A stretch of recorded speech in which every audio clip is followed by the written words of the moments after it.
A'udzu billahi minasyaitonir rajim. Bismillahirrahmanirrahim. Wa qala al-muallif rahimallahu ta'ala wa nafa'ana fi jami'i ulumihi amin ya Allah ya rabbal alamin.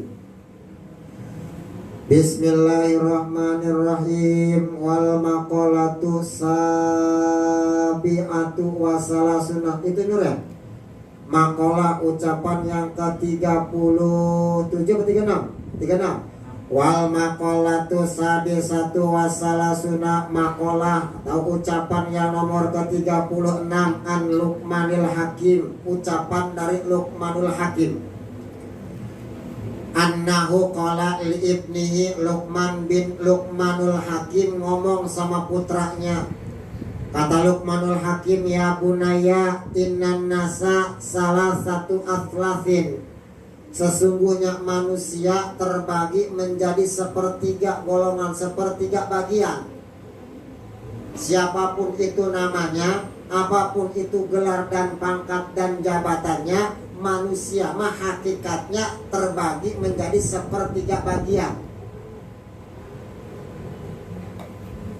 Satu, sulusun lillahi, sepertiga milik Allah. Wasulusun li nafsihi, sepertiganya akan kembali kepada dirinya. Wasulusun li dudi, dan sepertiganya milik apa yang dud, balatu. Tahu balatu? Cacing sejenisnya. Saya ulangi. Luqmanul Hakim ngomong sama putranya bahwasanya annan nasa sulusu aslasin, manusia mah hakikatnya mah sejatinya mah terbagi menjadi sepertiga bagian. Sepertiga bagian pertama itu milik Allah, sepertiga bagian yang kedua akan kembali kepada dirinya, sepertiga bagian yang terakhir itu milik cacing tanah. Apa maksudnya a? Fa amma ma huwa lillahi faruhuhu, sepertiga yang pertama itu milik Allah, farruhu, yaitu ruhnya. Ruh akan kembali kepada Allah subhanahu. Artinya apa? Akan diminta pertanggungjawaban setiap apa yang pernah dilakukan di alam dunia. Mati masa kali pada, hidupnya 2 kali. Hidup di dunia, mati, entar hidup lagi di alam akhir. Nah, ruhnya akan kembali kepada Allah, akan diminta apa yang udah kita kerjakan di alam dunia.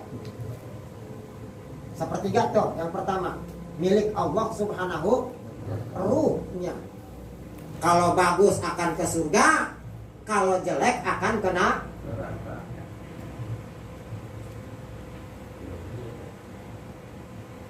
Fahuwa raji'un lillahi ta'ala, yang namanya rumah akan berbalik kepada Allah. Wa amma ma huwa li nafsihi fa'amaluhu, adapun sepertiga yang kedua yang akan kembali kepada kita, apa dalamnya isinya? Fa'amaluhu, yaitu amal perbuatan yang kita kerjakan di dunia.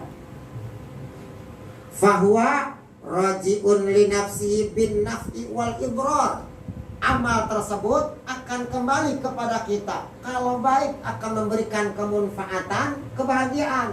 Kalau buruk amalnya, bil idrar, akan mendapatkan kemudaratan, kesengsaraan di hadapan Allah subhanahu. Mudah ini salah satu amal yang akan berbalik kepada kita nanti di akhirat.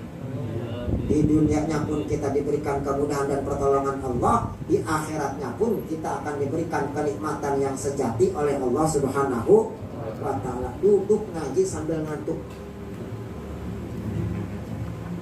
sambil begini mudah-mudahan jadi pahala. Ayo dimakan kacang ya biar nggak ngantuk. Kalau ngantuk sebelum ngaji gimana? Bagus, tidur sekalian juga nggak apa-apa. Saya motor.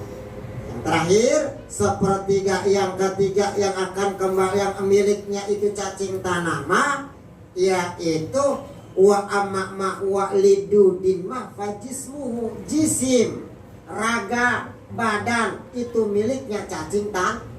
Segagahnya apapun itu makhluk manusia, meskipun itu kumisnya kayak pagar kabupaten, matanya blok kayak burung hantu, mati mah nggak ada yang mau. Dikubur, dibuang kok buru-buru, bener nggak? Dibuang. Miliknya milik cacing tanah. Bohong. Kita ngomong jangan tinggalin aku juga lah. Bokis tuh, gombal. Dah mati mah pengen buru-buru dibuang, takut jadi bobongkong. Bener nggak? Nah, sepertiga yang terakhir, jasad kita mah atau akan hancur, terkecuali jasad orang-orang yang soleh dan solihah, yang punya amal kebaikan, yang insya Allah meskipun udah ratusan tahun, udah ribuan tahun, jasadnya akan tetap wangi, akan sempurna, tidak ada kekurangan sedikit pun. Kita kayak kira-kira akan cacing tanah apa ini? Kira-kira itu masih. Alah ya lu salah. Harus sekali makan di atas balai belum gede. Lagi model begini-begini. Jangan ngeliatin apa aja tapi tanahnya jangan. Jadi nggak enak sayanya. Baik saya. Tuh ya, terkecuali orang-orang tertentu ya yang diberikan kenikmatan oleh Allah, kayak Syekh An-Nawawi Al-Bantani ini pada yang ngarang kitab ini, ketika mau dibongkar ada pelebaran di sana masih utuh. Amin. Wangi. Itu mah wali. Kemarin tuh yang dibongkar tuh ada kan tuh 7 apa 5 umuran itu. 5 masalah. 5 masih wangi-wangi. Dibongkar tuh wangi, masih utuh, apalagi kulitnya, kain kapannya saja masih utuh kayak baru. Ada tukang adan Tukang adan. sama tukang markun masjid. Salah satu di antaranya yaitu walau alam. Tapi dalam Al-Quran dijelaskan surat Al-Muluk. Tabarok, Musiwin, perbanyak surat Tabarok dalam dunianya. Sering dibaca mas? Belum. Dapat Tabarok Yasin kita membacanya. Nomor nggak punya kaisin. Belum lihat. Sekarang Tabarok harus Yasin. lihat. Itu makalah yang 36, makalah ucapan Luqmanul Hakim yang memberikan nasihat kepada anaknya. Kalau berarti nih, kalau ruh kita akan cepat kembali kepada Allah, akan diminta pertanggungan kepada Allah, atau hati-hati di dunianya kita sebaik-baiknya berbuat kebaikan, beramal soleh kepada Allah Subhanahu. Amal yang baik akan kembali kita, amal yang buruk pun akan kembali kepada jasad kita. Kalau pengen yang baik atau perbanyak kebaikan di alam dunianya, insya wal maqalatu sabi'atu wa salasuna an alihi karamallahu wajha. Makalah ucapan yang nomor ke-37, makalah ucapan dari an Ali karamallahu wajha, dari Sayyidina Ali karamallahu wajha. Wa radhiya anhu annahu qala, kata Sayyidina Ali, salasun yaziduna fil hifdi wa yadhabuna al-bulghama. Ada 3 perkara nih, yang mana 3 perkara ini bisa tambah-tambah adanya kecerdasan. Kalau anak pengen cerdas akalnya, ditambah IQ-nya, hatinya selalu ingat sama Allah, lakukan 3 perkara. Wayat habuna al-bulghama, dan 3 perkara ini bisa menghilangkan penyakit riak yang suka kohek mulut. Toriak lendir, temannya ingus, adanya conge. Nah, kalau bapak pengen cerdas nggak ditambah sama Allah, pengen dihilangin penyakit riaknya, bahkan bulgom di sini mana? Wahwa ahadu qobai al arbaati wahia. Yang namanya bulgom ini ada 4 penyakit namanya. Yang pertama al bulgom, riak. Yang kedua wadam, darah.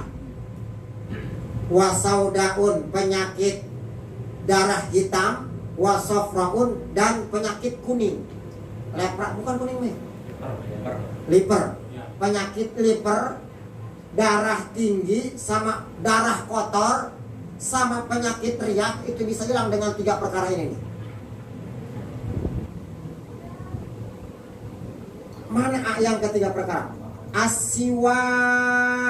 Yang pertama siwak. Kita nggak pernah pakai pada ya. Tuh beli, jual motor beatnya pada buat beli siwak. Murah sebatang cuman 10.000 pada. Coba Pak Ketum, minggu depan sediakan siwak Iya. untuk semua jamaah. Gak usah segede batang pohon kelapa, kegedean bawahnya. Segede begini aja. Siwak ternyata satu benda, satu batang pohon, satu ranting pohon bisa menghilangkan 4 penyakit, bisa nambahin dengan akal pikiran kita. Kalau kita sering lupa nih, kadang-kadang naruh kunci motor di mana, marahnya sama siapa? Iya. Bener nggak? Ya, siwak Bapak, banyakin siwak. Bahkan dalam satu hadis mah, seandainya kata Rasul, saya ini nggak kasihan sama umat saya Mas Wiwin, kata Rasul dulu, akan saya wajibkan nih perkara siwak. Untungnya wajibnya sama Rasul doang. Rasul masih kasihan sama kita umatnya. Atau ribu Bapak kalau diwajibkan siwak. Kemana-mana bawa siwak. Nggak ada siwak nyambut tiang listrik kita, digosokin ke mulut. Minimal kalau nggak ada siwak, kalau kita pakai sorban mau sholat pakai sorbannya tersebut, pakai baju, yang penting kasar. Nggak konsen ya? Pada kuningnya. Makanya siwak tuh. Siwaknya jangan ketika masih baru langsung dipakai atau pada berdarah gusi. Dipek-pek dulu depannya, digepengin pada supaya halus. Gitu, jangan ketika masih segede begini digosokkan begini atau yang ada bapak rontok gigi. Pakai siwak, beli besok mah. Wah, Pak Ketum tolong itu. Minggu depan harus ada. Sudah ada, selain menghilangkan penyakit, itu apa namanya tujuannya apa Ustaz? Tadi kita udah mau berangkat sholat udah sikat gigi duluan. Maka masalah siwak mah yang pertama bukan masalah sudah sikat gigi atau tidaknya. Mau itu udah sikat gigi ataupun belum di rumah, disunahkan ketika siwak mah, ketika sholat mah bersiwak. Bahkan ganjarannya lebih gedean orang yang melaksanakan sholat siwak duluan daripada orang yang sholat tapi nggak pakai siwak. Meskipun di rumah udah sikat gigi. Beli Pak Haji, beli. Beli. Capek baik beli. Jadi yang namanya siwak mah atau justru siwak setelah sikat gigi, jangan nggak pernah sikat gigi siwak. Pasti kantongnya atau larut hijau semua nempel di sini, saking badan gitu siwak. Atau sikat gigi di rumah, siwak sudah bersih. Ada tukang gigi Abdolu lebih utamaan kita sholat sunnah pakai siwak daripada sholat fardu nggak pakai siwak. Tuh. Saking dahsyatnya itu tuh hadis itu tuh. Rasul kalau nggak kasihan sama kita nih umatnya akan diwajibin Pak siwak. Untungnya sunnah doang. Sampai taruh siwak mereka ribut. Siapa Kalau- lagi ntar sekalian kitabnya nanti malam Sabtu. Tanggung pajak Nabi tuh misalnya. Giginya pakai siwak. Hah? Kalau nggak ada giginya. Nah yang kedua gimana tuh Kong katanya nggak ada giginya. Yang Jakarta Utara. Jakarta Utara benar. Oke, solusinya Jakarta Utara. Sunahnya siwak mah bukan punya orang yang punya gigi doang Kong. Yang kagak punya gigi pun atau siwak. Nggak jadi masalah, yang penting dipraktekin aja. Ada hasil doang. Yang penting begitu sunnah, dipakai meskipun nggak ada giginya. Utara dulu. Gitu. Di Jakarta Utara. Jangan joinan, ini masih siwak joinan nih, joinan kok misalnya kok terus gitu siwaknya muter. Oh, Mantap. Parah. siwak yang selama ini dianggap sepele sama kita, tapi ternyata keutamaannya luar biasa, bisa menghilangkan 4 penyakit, liver, darah tinggi, darah kotor tuh, penyakit, penyakit riak sama itu, nambahin dengan akal kecerdasan kita. Nggak pernah dilupakan orangnya. Nah, daya ingat. Bahkan lebih khusyuk kita sholat pakai siwak. Pakai surat melalui utangnya. Ya, seperti itu. Bayar dong. Boleh. Siwak, pada nggak usah beli motor, nggak usah ngajual motor, gitu nggak usah itu. Nggak usah digadain kelesin. Kalau dia adain, enggak mungkin duluan. Selain siwak, selain siwak, wasaumu puasa. Waduh, 2 ini kagak pernah ini kita. Apalagi puasa siwak aja ketinggal gitu. Mas Wiwin, puasa senang kami siwak. Tapi udah jelas. Makanya kita masih sering lupa, gampang kena penyakit, bentar-bentar pusing gitu. Darah tinggi naik. Bukan makan tempe doang itu juga, bukan sama kambing. Makan tempe tapi darah tinggi Mas Teguh. Orang nggak pernah puasa gitu. Cicilan belum bayar. Apa hikmahnya orang yang sering berpuasa? Atau mungkin makanannya yang seharusnya dimakan di dalamnya terkandung macam-macam penyakit, karena kita lagi puasa maka di stop, terhindar dari penyakit. Nah kita nggak pernah puasa, dihantam kacang dilebok gitu, hajar pisang dihajar, es krim bakso minggomi segala macam, jeruk segala es segala, hajar kita, nggak ada pantangan puasa, makanya gampang kena penyakit. Puasa kok kemarin puasa kok puasa kemarin ya. Selain puasa wa qiraatul Quran, banyak membaca putus semua kayaknya. Siwak lewat, puasa kagak, baca Quran yasinan doang. Itu juga datangnya terakhir. Wa ilaihil turja'un udah datang.